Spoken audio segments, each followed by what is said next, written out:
xayeysiis ganacsi oo waxtar leh ma rabtaa? haa haddaba nala soo xiriir maanta. Where the journey ends, the ritual begins. A single drop, carrying the essence of ancient roots.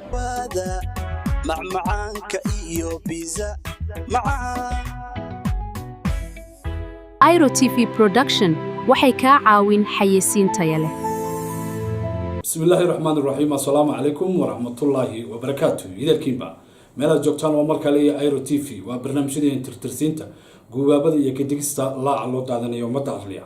barnaamijkan waa barnaamijkeeni taxanaha san horada kaga ballan qaadnay in ugu magac darnay ildoofka siyaasadeed iyo arrin xumada taagan maanta. waxaan hore uga soo hadalnay laba qaybood oo aan ku hoga tusaaleyno bulshada in badan aan ku iftiiminay in badan oo kale bulshadaana ay runtii inooga soo direen jawaabo wax ku ool ah oo ku taxalluqa barnaamijyada halkan ka baxay. maanta waxaan dul istaagi doonaa qodob kale oo asagana daba socdon qodobadaasi waxaana ugu magac daray awoodaha la doonayo in lagu gacan rimiyo geeska Afrika. waa awoodo la rabo in xoog iyo maquunin iyo laablakac lagu soo saaro oo la doonayo in lagu dheelitiro beelaha gobolada waqooyi yaala. barnaamijkaasi ayaan runtii aanu dul istaagi doonaa. waxaan naga xasuusinaa mar walba wixii talo iyo tusaale ah inaad nagu soo hagaajisaan airotv@gmail.com. qodobkan marka si aan u faahno waxaan ku baafuri doonaa sida tan. waa ayo awoodda la rabo in la gacan rimiyo ee la doonayo in lagu dheeririyo ummad bulsho deegaan iyo dad iyo ilbaxnimo iyo aqoon yani ilaahay ku magaadiid yeelay oo haddana ku meel mara malahooga iyo waxqabadkooga. waa beesha ciise ee ka soo jeeda galbeedka city iyo qayb ka mid ah dalka Djibouti. intaan marka u gudagelin waxaan rabaa marka inaan ka hadlo waa ayo beesha ciise waayo barnaamijyadeenan saan hore u sheegay waxaanu ku dhex jiro oo kaga hadli doonaa horena uga afeefanay inaan adeegsano magacada qabaa'ilada. waa lama huraan inaan magacada qabaa'ilada adeegsano si qofka miyiga jooga iyo kan magaalada joogaba ay isku soo fahmaan waxa aan ka hadlaynay iyo halkay ku foogan yihiin. waxaan rabaa inaan soo qaato beesha ciise oo hadda doonayso in ummadda Soomaaliyeed ee geeska Afrika ay isu tusto beel awood ku soo dhaxgali karta awoodihii geeska ka jiray ee isdheelitirayay ee korba midba midka kale uu qardoofayay. waxaan rabaa marka fahamka bulshada ku haysato oo imika la doonayo waliba social media iyo warbaahinta Soomaaliyeed oo baryahan lagu butaacinayo qaladaad iyo been abuur iyo dhul aysan lahayn oo la dejinayo iyo yani kacdoona soo dhacay oo dad kale leeyihiin oo loo saarinayo si looga dhaadhiciyo ummadan inay tahay ummad dulman oo ay dulminayaan Gadabursi iyo Isaaq. waxaan rabaa marka inaan dadka tusno ciise halkuu kaga jira awoodda Somaliland ama gobolada waqooyi. waa inaynu xoog u fahanno waana halka buuda barnaamijkeena. si aad la socotaan 48kii markii ay jamhadii SNM madaxa kor u qaaday ee ay u buuday inay ka hortimaado dowladnimada iyo qaranka Soomaaliyeed reerka ugu horeeyay ama ugu dhawaa ee gacan saar la yeeshay waxay ahayd beesha ciise. heshiis baa wuxuu ka dhacay magaalada Diridhaba oo lagu soo dhaweeyay beesha ciise oo markaa ugaas Xasan Allah naxariisto uu noolaa iyo rag badan oo siyaasiyiin oo beesha u dhashay oo intooda badan ay yihiin reer Ethiopia iyo reer Djibouti. halkaasi waxa lagu galay heshiis in inta laga dulboodo ummadda Gadabursi oo markaa dawladda Soomaaliyeed udub dhaxaad ooga ahayd gobolada waqooyi in halganka la galo. sida ay maanta sheegtaan beesha ciise kumana sheegtaan SNM iyo dawladda maamulka Somaliland inay kamid ahaayeen walow ay dad badan oo madaxda Somaliland ay qireen inay qayb ka ahaayeen. markii Somaliland la yagleelayay shirkii Sheikh Ali Jawhar ee ummadda Gadabursi ay seeska u dhigeen ay 6 bilood u loogayeen arrinta beesha ciise may haleen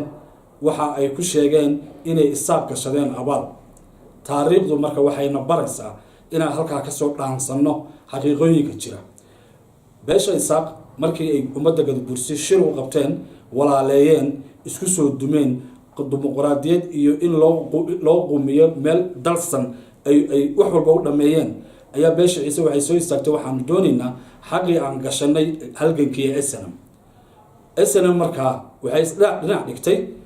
qarada iyo dadka iyo baaxadda iyo awoodda iyo siyaasadda ummadda Gadabursi iyo beesha ciise. halka marka waxaa ka cad beesha ciise in gobolada waqooyi aysan ku lahayn wax miisaan ah ilaa 60kii waa ka soo hadalnay inaysan wax miisaan ku lahayn haddii ay miisaan ku leeyihiin oo say sheegeen ay halgan ka mid yihiin oo ay dhulka degan yihiin maxaa SNM ugu abaalgudi weyday dadkii duulaanka la qaaday ee dowladda Soomaaliyeed kula dagaalamay oo ummad badan oo gadabuursiya xataa magaca SNM ku xasuuqay taasi waxayna tusinaysaa SNM hogaamiyaashoodii iyo maamulkii waayo waxaan ka hadlay waa taariikhdaba waxay garowsadeen ciise inuusan shaqo ku lahayn Somaliland oo uu yahay qof dibad joog ka ah hashan mandeeq ee gobolada waqooyi lagu qaybsanayo halka waa qodob u baahan inuu qof walba ka fakaro haddii beesha ciise ee gobolada waqooyi awood siyaasadeed iyo mid dadeed iyo mid deegaan ku leedahay waxay qayb libax ka noqon lahayd Somaliland waxay heli lahayd madaxweyne ku-xigeen waxay heli lahayd wasiiro waxay heli lahayd xildhibaano aad u tiro badan taa marka waxaad garanaysaa isaaqu wuu fahmay ujeedada iyo hadafka ay ciise marka horeba ugu lug darsadeen inay yiraahdaan dagaalka ay la galinaa oo shirki dira dhamana uu gundhigu ahaa ciise inuu berintu isaaq u sheegto manna sheegto inuu yiraahdo sayla iyo lughaye iyo dhulka sida maanta waxay ku murmayaan inay yiraahdaan dhulka anaga iskale dabadeedna maartay halkaasi waa loogu qoosgooyay beesha ciise waxaana u qoosgooyay awoodda iyo qarada iyo dadka halka ka jooga qodob waa qodobka labaad ee isla qodobkeenan waxa weeye marka ay noqoto awoodda Soomaaliyeed maanta waa 18 gobol Soomaaliya gobol waliba waxa uu gooyay ama labadii isu tagtayba ayaa qaranka Soomaaliyeed iyo dowladnimada oo dalka dhinac kaga fadhiya beesha ciise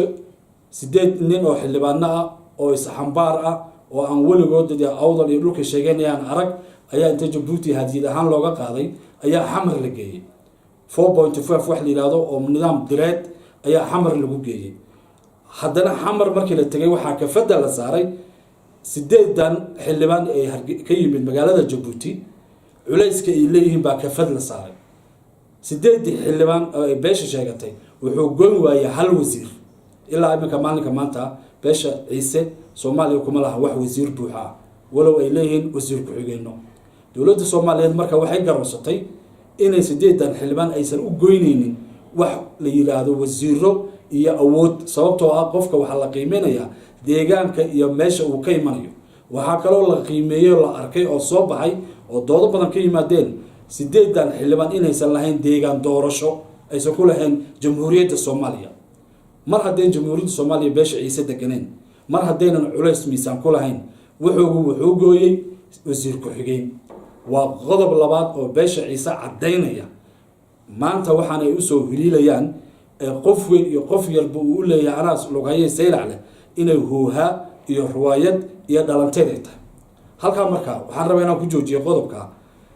awoodda aad leedahay ee aad dhul ku leedahay ma ahan mid qarsoomi karto oo uu siyaasi qarin karo oo in mujtamac qarin karaan maanta marka maxaa keenay in galbeedka city shirar lagu qabto duulaano la soo qaado caalamka iyo Soomaaliya lagu indhisan caadiyo gobolka awdal anaga bar laho 50 raadinina 50ga la raadinayo ama barka la sheeganayo waxa diidan oo meel laga mara aysan jirin taariikhda hadda aan ka sheekeynayo haddii ay Somaliland ama gobolada waqooyi beesha ay degan tahay shirka Sheekh Ali Jawhari wixii ka dambeeyay Somaliland dhowr iyo 30 ku jirto maxay ka yihiin ama culayska ay ku leeyihiin beesha waa maxay waa taariikh xamar haddii la aaday oo awoodda gobolka awdal ay gadabuursi tahay maxay gooyeen 8 xildhibaan oo saxambaarka maxay gooyeen halka marka waxa loo baahan yahay qof kasta oo deegaanka degan awdal iyo gabiley inuu fahmo waxani waa dhalanteed iyo dhalaan habaabis iyo dhaqaale yar oo dad inaga naga mid oo siyaasiyiin sheegta oo haddaba ay dhex munuusayaan gobolka awdal hebel iyo hebel u garanaysaan oo saraakiil iyo siyaasiyiin iyo xildhibaano leh waa arrin ay wadaan qodobkaasi halka ayaan ku soo afmeerayaa waxaa muhiim ah in aad fahantaan ummadda gadabuursi waxa lagu gorgortamayo shirarka hadda ay shaaca ka socdo bari la furi doono waxa Djibouti ka socdo ma ahan dad wax ay leeyihiin raadinaya ma aha waxa la raadinayaa adiga inaad noqoto dood xamaal dushaada lagu noolaado sida gafanaha iyo culaacusha iyo dhugta iyo injirta iyo tagfida adiga in lagu jaqo dhowr iyo 30 kuwa marka gadabuursiga dhiigiisa la jaqay laakiin maanta waa inuu sida ay sheegeen salaadiinta maanta waa in loo noolaado sida Soomaalida u nooshay barnaamijkayga halka ayaan ku soo afmeeri doonaa waa anigoo Suufi Abrone wixii tala iyo tusaale ah dhiirigelin iyo dhiilaba iyo dhaliilba waxaad nagu soo diri kartaan airotv@gmail.com barnaamijka mid laba intaa ku kulma waxaan leeyahay xagga farsamada waa injineer Muude goor walba waxaan idin sheegi doonaa waxyaabaha idinka daahsoon ee mararka qaar aad malihiina aad u maleysaan inay wax kale yihiin ama mararka qaar aad miidaan u lahayn oo aad ku mashquulsan tihiin meelo hoose iyo joog hoose asalaamu calaykum waraxmatullaahi wabarakaatuh Airo TV waxay ka caawin sidii loo sameyn lahaa xayeysiin ka hadlaysa ganacsigaaga nagala soo xiriir airotv@gmail.com Amar Palace Hotel waa wadnaha Eastley Nairobi ku soo dhawaada waxaa idinku soo dhaweyn doona shaqaale loo carbiyeeyay shaqada waad ku mahadsantihiin imaanshihiinna waanu idin soo dhaweyn Rowda Center waxaan diiradda saarnaa bogsashada taageerada iyo inaan dib u dhisno kalsoonida nafta waxaan u shaqaynaa si wada jir ah maxaa yeelay soo kabashada waa safar wada jir ah soo dhawaada waana idin garab joogaynaa